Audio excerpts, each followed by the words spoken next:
Hello everyone, आज के इस वीडियो में हम डिस्कस करने वाले हैं माइनर इलेक्टिव के एक compulsory paper HIS 106 Deendayal Upadhyay के इंट्रोडक्शन के क्वेश्चंस को।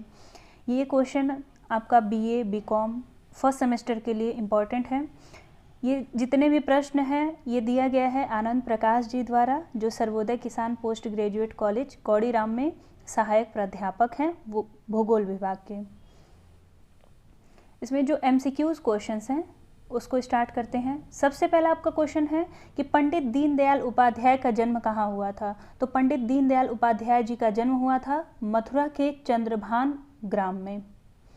नेक्स्ट है आपका, पंडित दीनदयाल उपाध्याय किस भारतीय ध्येय वाक्य को मानते थे। तो वो मानते थे वसुधैव कुटुंबकम को।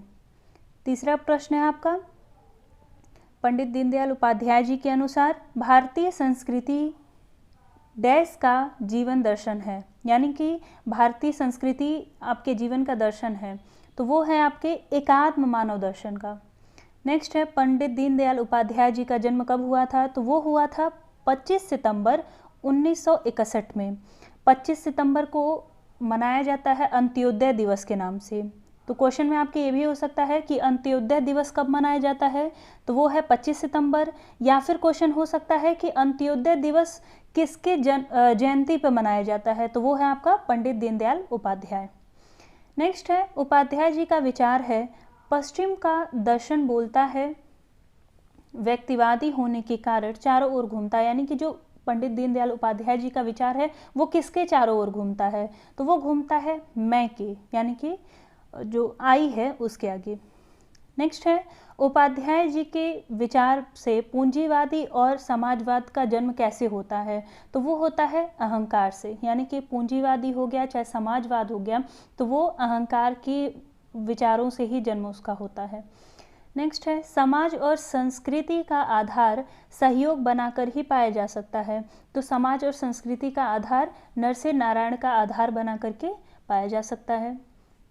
नेक्स्ट है, पंडित दीनदयाल उपाध्याय जी ने किस वाद में पूरे विश्व को एक सूत्र में बांधने की कोशिश की है। तो एकात्मवाद में, यानी कि जब एकात्म से आप जुड़ते हैं, पंडित दीनदयाल उपाध्याय जी का जो मेन फोकस था वो आपका ह्यूमनिज्म पे, इंटीग्रल ह्यूमनिज्म पे ही था, यानी कि एकात्मवाद पे ही। नेक्स्ट है, गांधी जी के सर्वोदय को पंडित दीनदयाल उपाध्याय जी ने कौन सा नाम दिया है। तो अंत्योदय। यही मैंने बताया था कि कब मनाया जाता है, 25 सितंबर को। किसके जयंती के उपलक्ष्य में, तो पंडित दीनदयाल उपाध्याय जी के जन्म जयंती के उपलक्ष्य में। नेक्स्ट है, अंत्योदय के रूप में जिसमें समाज के अंतिम व्यक्ति तक दीनदयाल उपाध्याय जी ने विकास किया है। तो पंडित दीनदयाल उपाध्याय जी ने आर्थिक विकास पर ज़्यादा जोर दिया है, वो अपने अंतिम समय तक आर्थिक विकास पर ही पूरा फोकस करते रहे। नेक्स्ट है, दीनदयाल उपाध्याय ने किस उद्योग को बढ़ावा दिया है। तो जो छोटे छोटे व्यवसाय होते हैं उस पर फोकस किया था, कुटीर उद्योग। नेक्स्ट है, ग्वालियर में आयोजित जनसंघ के अखिल भारतीय अधिवेशन किस वर्ष हुआ था। तो वो हुआ था 1964 में, 1964 है। नेक्स्ट आपका क्वेश्चन है, दीनदयाल की सादगी की तुलना किससे की जाती थी। तो दीनदयाल की सादगी की तुलना ईश्वरचंद्र विद्यासागर जी से की जाती थी। नेक्स्ट है, किसका विचार था कि राष्ट्रीय अभियान के बिना स्वतंत्रता का कोई अर्थ नहीं है। तो ये दीनदयाल उपाध्याय जी का ही विचार है। नेक्स्ट है, किसकी कथनी और करनी एक जैसी है। तो जाहिर सी बात है, अगर हम पंडित दीनदयाल उपाध्याय जी का पढ़ रहे हैं तो उन्हीं के बारे में होगा ये। नेक्स्ट है, उपाध्याय जी ने दूसरा उपन्यास शंकराचार्य किसके नाम से रचना की। तो वो किया था जगत गुरु शंकराचार्य है, ये दीनदयाल नहीं है, जगत गुरु शंकराचार्य। और क्वेश्चन आपका ये भी हो सकता है कि उपाध्याय जी के दूसरे उपन्यास का नाम क्या था। तो वो था जगत गुरु शंकराचार्य। नेक्स्ट क्वेश्चन है, उपाध्याय की साहित्यिक रचना कौन सी है। तो वो है सम्राट चंद्रगुप्त और जगत गुरु शंकराचार्य। 19 नंबर क्वेश्चन आपका, पंडित दीनदयाल का महाविद्यालय शिक्षा कहाँ पर स्थित है। तो प्रयागराज उत्तर प्रदेश में। नेक्स्ट है, पंडित दीनदयाल जी की माता जी का नाम क्या था। तो राम प्यारी। और उनके पिताजी का नाम था भगवती प्रसाद उपाध्याय। नेक्स्ट क्वेश्चन आपका, पंडित दीनदयाल उपाध्याय की प्रारंभिक शिक्षा कहाँ से हुई थी? तो वो हुई थी पिलानी और आगरा में। कानपुर में वो किसी के भाषण से बहुत ज़्यादा प्रभावित थे, तो वो कौन था? वो थे वीर विनायक दामोदर सावरकर। नेक्स्ट है, किस सन में पंजाब और दिल्ली के जनसंघ शाखा का गठन किया गया है? तो वो किया गया था 21 सितंबर 1951 में। नेक्स्ट क्वेश्चन आपका है, दीनदयाल उपाध्याय ने अर्थनीति के लिए किसका सुझाव लिया था? तो अर्थनीति के लिए उन्होंने सुझाव लिया था भारतीयकरण का। नेक्स्ट क्वेश्चन आपका, पंडित दीनदयाल उपाध्याय राष्ट्रीय स्वयंसेवक के कब सक्रिय हुए थे? तो छात्र जीवन से ही वो राष्ट्रीय स्वयंसेवक से सक्रिय भूमिका निभा रहे थे। उनको काम करना, लोगों की सेवा करना बहुत ज़्यादा पसंद थी। नेक्स्ट है, पंडित दीनदयाल अखिल भारतीय जनसंघ के अध्यक्ष कब बने थे, निर्वाचित हुए थे? तो वो हुआ था 1967 में। उनकी मृत्यु कब हुई? तो 10 फरवरी 1968 में। इसमें ऑप्शंस इसीलिए नहीं दिया गया है कि ताकि वीडियो बनाने में बहुत ज़्यादा टाइम ना लगे और कम टाइम में आप ज़्यादा से ज़्यादा क्वेश्चंस कर सकें। तो बस आपको अपना ऑप्शन ढूंढना रहेगा कि कहाँ पे उसका आंसर है। नेक्स्ट है कि दीनदयाल उपाध्याय की प्रसिद्ध विख्यात पुस्तक कौन सी है? तो वो एकात्मवाद को मानते थे, तो आप एकात्म मानववाद याद कर सकते हैं उस पॉइंट से।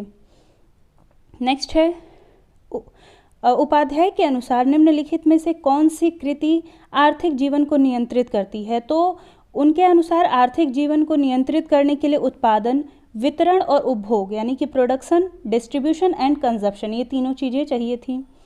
नेक्स्ट है, पूंजीवाद किसके सिद्धांतों पर टिका हुआ है? तो पूंजीवाद 4 सिद्धांतों पर टिका हुआ है। नेक्स्ट है, मानव एकता का विचार किस संस्कृति ने दिया है? तो वो भारतीय संस्कृति ने ही दिया है।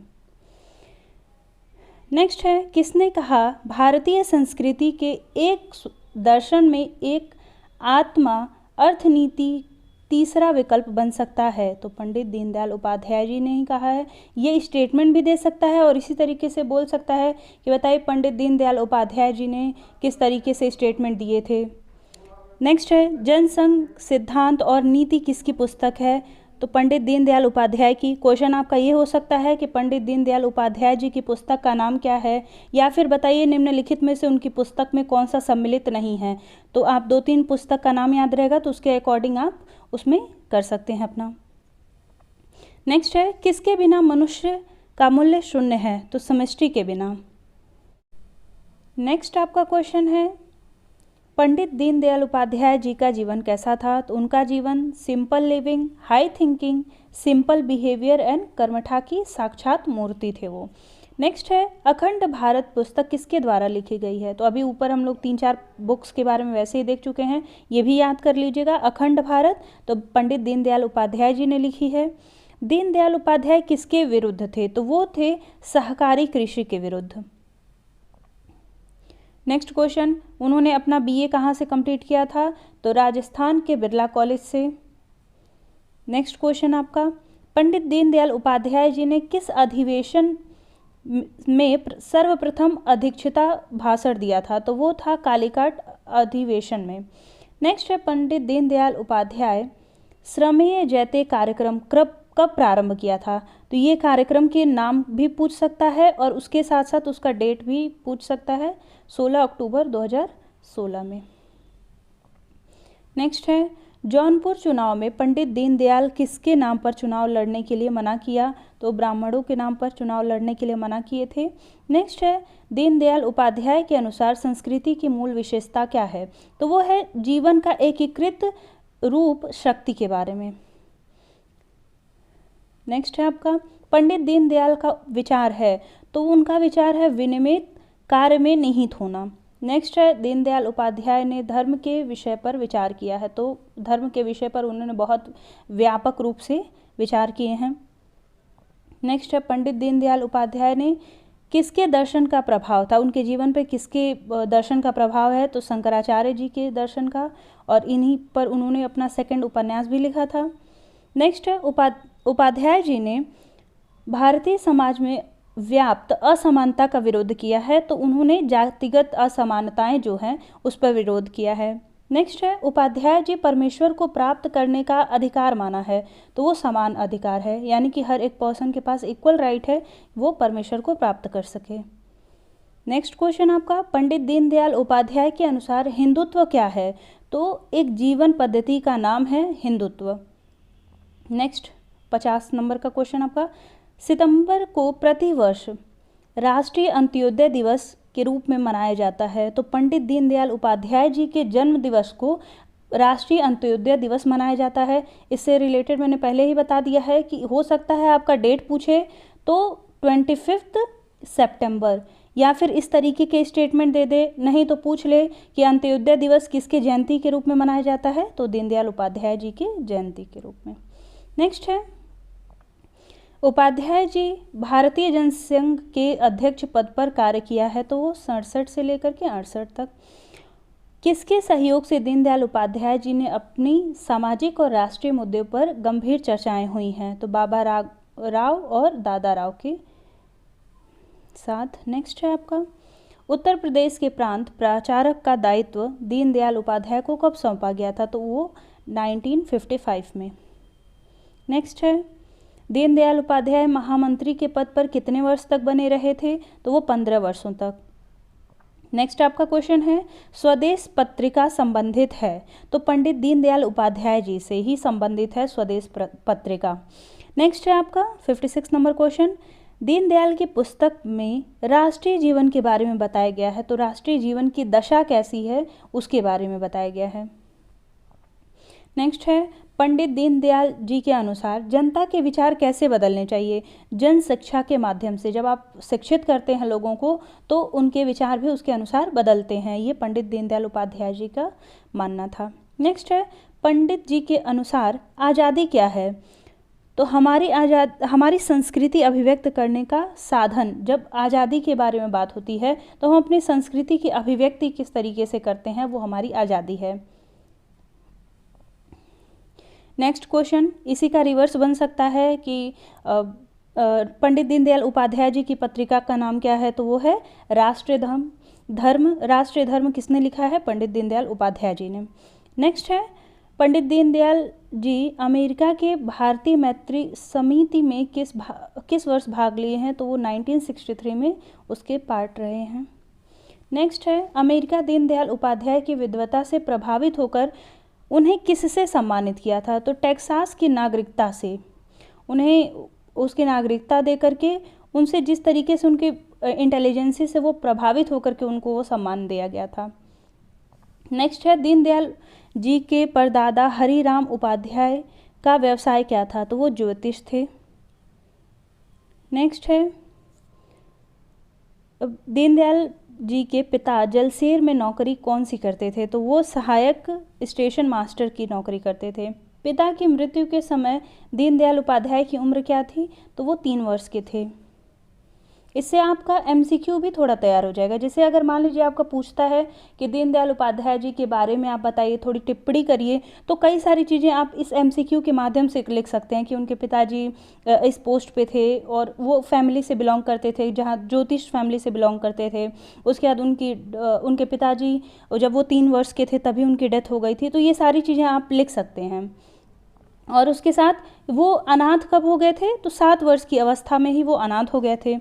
जगत गुरु शंकराचार्य किस वर्ष प्रकाशित हुई थी, तो 1947 में प्रकाशित हुई थी। नेक्स्ट है, दीनदयाल जी की मासिक पत्रिका राष्ट्रीय धर्म किस वर्ष पर प्रकाशित हुई है, तो वो 1945 में। रिलेट आप कर सकते हैं, शंकराचार्य कब हुआ था, 1947 में। उसके 2 साल पहले उनकी मासिक पत्रिका आती थी राष्ट्रीय धर्म, तो वो 1945 से स्टार्ट हुई थी। दैनिक पत्रिका के रूप में दीनदयाल जी का एक महत्वपूर्ण पत्रिका कौन सा है, तो वो है स्वदेश। नेक्स्ट है, दीनदयाल जी लोकतंत्र के किस अवधारणा से सहमत थे, तो वो तात्विक अवधारणा से सहमत हैं। नेक्स्ट है, दीनदयाल जी के विचार के अनुसार जंगली कानून किसे कहा जाता है, तो कमजोर पर राज करना जंगली कानून कहा जाता है। तो जब आप उनके बारे में टिप्पणी लिखते हैं तो आप ये भी इंक्लूड कर सकते हैं कि उनके अनुसार जंगली कानून था कि कमजोर पर राज करना। नेक्स्ट है, दीनदयाल जी के अनुसार मानव के संपूर्ण विकास के लिए बाधक रहा है, तो डार्विन का दर्शन मानव के संपूर्ण विकास के लिए बाधक रहा है। नेक्स्ट है, पंडित दीनदयाल उपाध्याय परा स्नातक की पढ़ाई कहाँ से हासिल किया था, तो सेंट जॉन्स कॉलेज से। नेक्स्ट है, दीनदयाल उपाध्याय आरएसएस के माध्यम से अपने जीवन का लक्ष्य बनाया था, तो वो देश की सेवा करते थे। नेक्स्ट है, उनका जीवन कैसा रहा है, तो सादा जीवन, उच्च विचार और सरल व्यवहार। आई थिंक ये पहले से भी डिस्कस हो चुका है। और सबसे लास्ट आपका क्वेश्चन है, Pandit Deendayal Upadhyay railway station junction का नाम था, तो वो था मुगल सराय रेलवे जंक्शन। अब क्वेश्चन को घुमा करके कैसे बोल सकता है कि आपसे क्वेश्चन पूछ देगा कि पंडित दीनदयाल उपाध्याय का, ये तो सीधा वाला क्वेश्चन है कि पंडित दीनदयाल उपाध्याय रेलवे स्टेशन इसके पहले किस नाम से जाना जाता था, तो Mughal Sarai railway station. Question को घुमा करके बोल सकता है कि निम्नलिखित में से बताइए कौन सा रेलवे स्टेशन है जिसका नाम चेंज किया गया था, तो मुगल सराय हो जाएगा उसका। या फिर बोल सकता है कि मुगल सराय रेलवे स्टेशन का नाम बदल करके अब क्या नाम रखा गया है, तो वो रखा गया है Pandit Deendayal Upadhyay railway station junction. I hope आपको सारे क्वेश्चन समझ में आए हों। सिर्फ एमसीक्यू के पॉइंट ऑफ व्यू से मत देखिएगा, इसके थ्योरेटिकल पॉइंट ऑफ व्यू से भी देखिएगा। कई सारे पॉइंट्स आपको वैसे ही याद हो जाएंगे कि उनका जीवन अगर पूछ देता है, उनके फैमिली बैकग्राउंड के बारे में पूछ देता है, उनके विचार कैसे थे, ये सारी चीज़ें आप इससे आराम से कर सकते हैं। तो अभी थोड़ी देर में एक और वीडियो हो सकता है अगर बन जाएगा तो आपके थ्योरेटिकल क्वेश्चन 5-6 क्वेश्चंस इसमें जो दिए हुए हैं इस पीडीएफ में, उसके आंसर्स के साथ मैं भी एक वीडियो अपलोड कर दूंगी, आप उसको भी देख लीजिएगा। मिलते हैं नेक्स्ट वीडियो में। धन्यवाद।